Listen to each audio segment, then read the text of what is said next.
Hey guys, good morning. Ito tayo ngayon, continue tayo ngayon sa trito, pag-assemble. Ito, maglilinis na ako ng black kasi tapos nang napa-machine shop. Nagpa-rebore ako. At yung bigay ng machine shop sa clearance ng piston ring natin 12.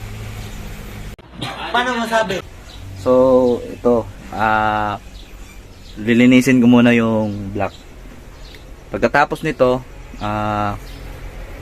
magsisetting Oh, ang gulo na naman, ang gulo magsalita eh. Naagad ako ng crankshaft. Hindi totoo yan. Ito yung mga pyesa. Ito tapos na to, nalinis to. Pero ito hindi pa. Yan.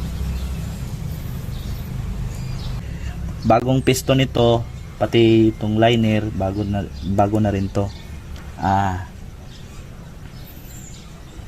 12 yung bigay ng machine shop sa clearance ng piston ring. So, pagkatapos nito, ito marumi pa. Marumi pa siya. Lilinisin ko muna. Lolohin mo yan. Bahala ka sa buhay mo. Pagkatapos kong malinis, i-update ko na lang kayo pagkatapos nito. Sige guys. One eternity later. Hey guys, ito na yung karwas na lang kulang sa block. Mira, daw.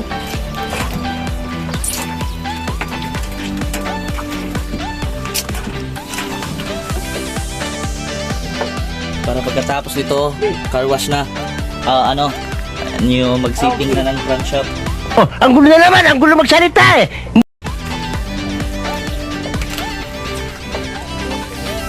Kakarga muna namin dito sa tricycle. Sige, update ko lang kayo pagka magka-car wash na ako. Pakita ko sa inyo kung paano. 2,000 years later. Tomorrow. Hi guys, morning. Kahapon nakabit na namin yung piston. Tapos na din namin pag-fitting. Ito na siya. Hindi na ako nakapag-video sa pag-fitting kasi maulan kahapon. Yan o. Baka masira yung cellphone. Hindi totoo yan.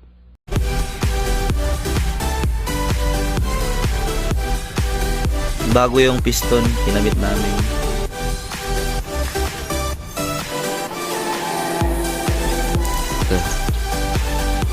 Ito yung piston na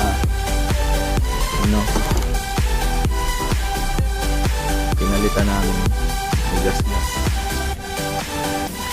Update ko na lang kayo pagkatapos.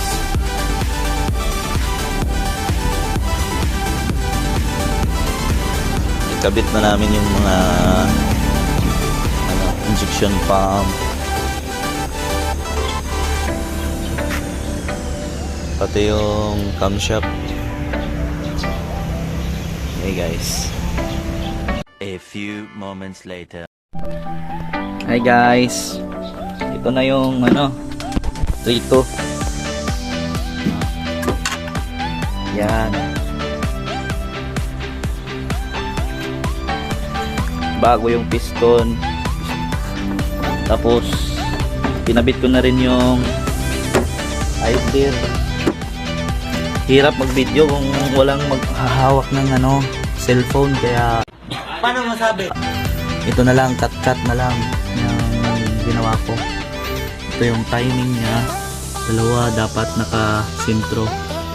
Mamaya ikakabit ko na naman yung injection pump, pero lilinisin ko muna kasi hindi pa nalinis yung injection pump yun. Sige, update ko na lang kayo pagkatapos kung linisin yung injection pump. Kakain muna kami. Sige, bye bye. 2,000 years later. Hey guys, ito yung injection pump. Lilinisin na natin kasi napakarumi. Bago natin ikabit doon, may marking din tong injection pump na dapat nakasentro dito sa marka. Kaya linisin ko muna.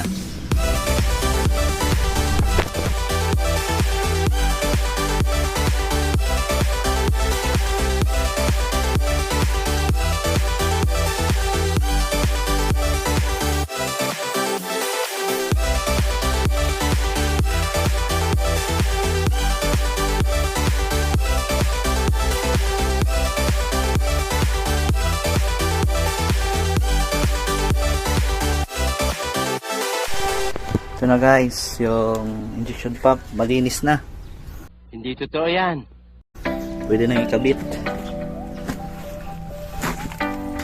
Kabit na natin. Yung itim-itim mga pintura yan. Hindi ko na tinanggal kasi ano na.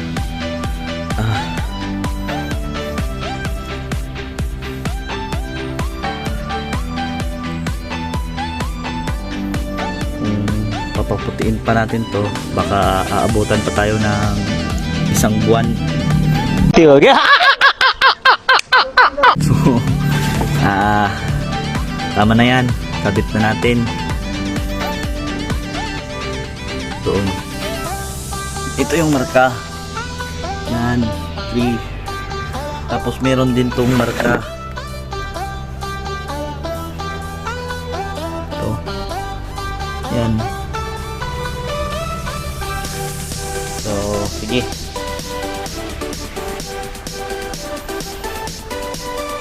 A few moments later.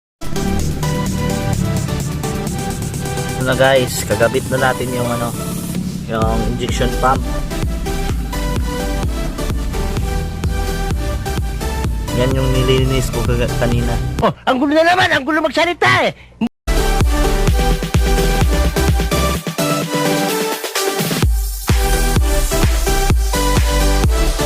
One eternity later. Ito na guys, nakabit ko na yung injection pump. Ito yung timing niya. Kita ko sa inyo. Ito. Yan. At ito. Yan. Wow naman! Wow! Wow!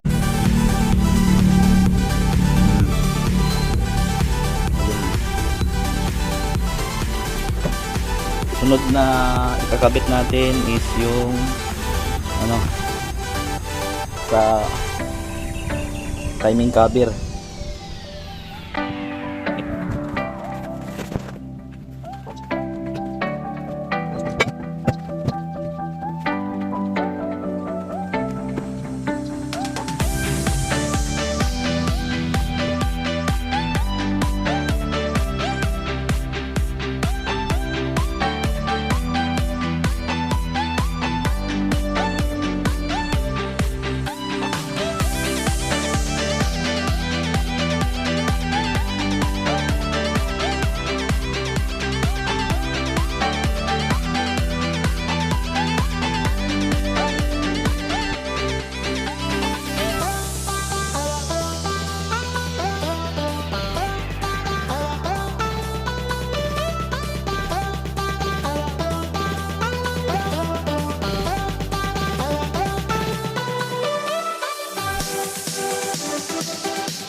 Guys, kabit na natin yung lining.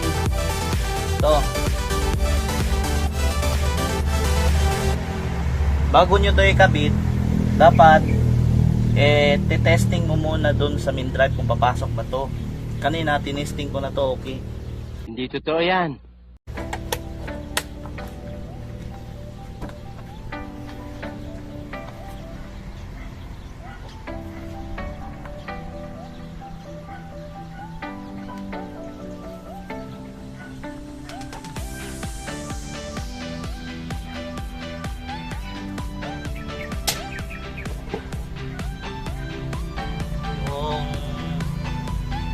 Yung mataas na ano, dapat sa ilalim ng clutch control sa moto.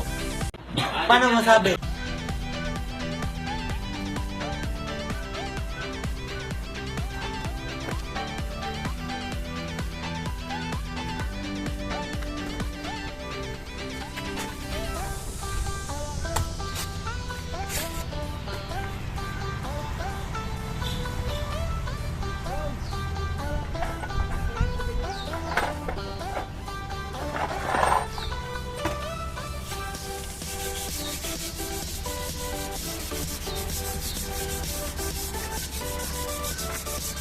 Ano mo kinagam? Dito. Sa dito na? 43 to. Isa mo makina. Ulrike. Labit. Ricky Bertudasu.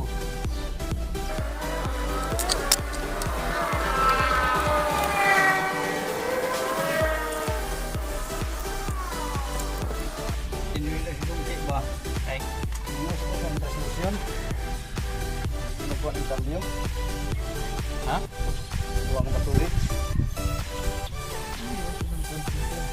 Puro ka na kuya ng buhay.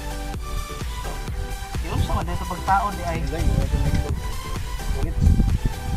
Huwag ibalik dito. Kasi may nagtrabaho ato dito ulit sa pod. Oh, lining. Lining lang isa nun.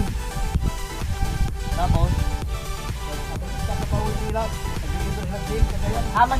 haman ba nag-alistan dapit? Ang Lining. lining sa kuwan. Dili ba haman sila nag-alilis? Oh, ang gulo na naman, ang gulo magsalita eh. Pagtrabaho ba?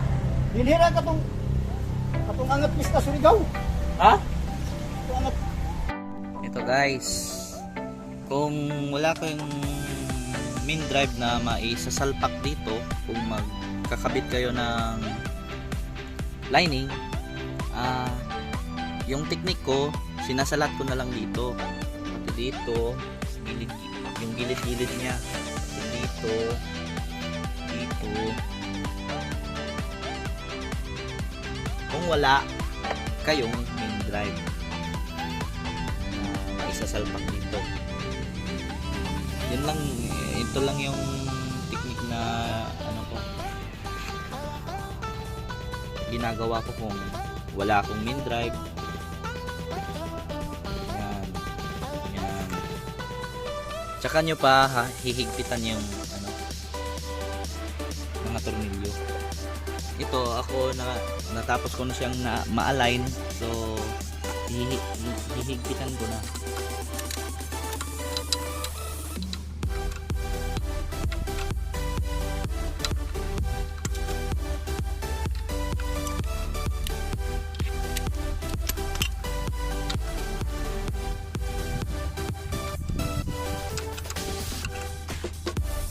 Ito.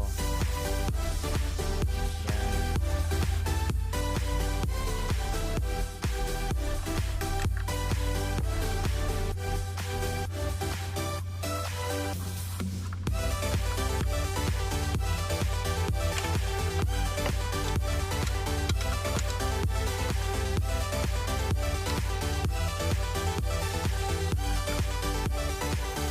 Yung paghigpit ng tornilyo, dapat yung katapat niya. Pag nakahigpit ka na dito, higpit ka na naman sa tapat niya. Dito parang cross ba kung maghihigpit kayo. Iko-cross nyo yung paghigpit nyo.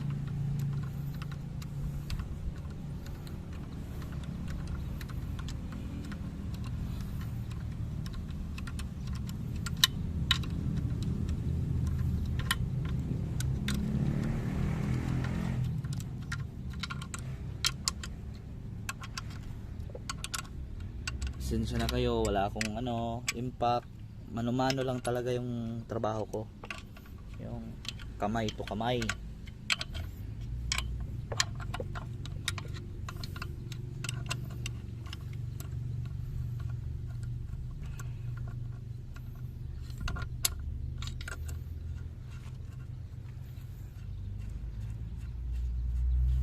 Ito na yan, kinabit ko na yung mga alternator. Ang susunod nito, cylinder head na naman. Mag-grind ako ng barbula.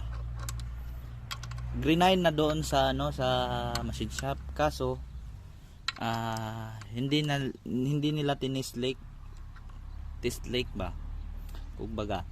So titirahin ko yun ng fine, tapos ititest lake ko agad pagkatapos. Kung hindi natatagas, tsaka ko lilipat sa iba mag-grind. Makikita nyo mamaya kung paano.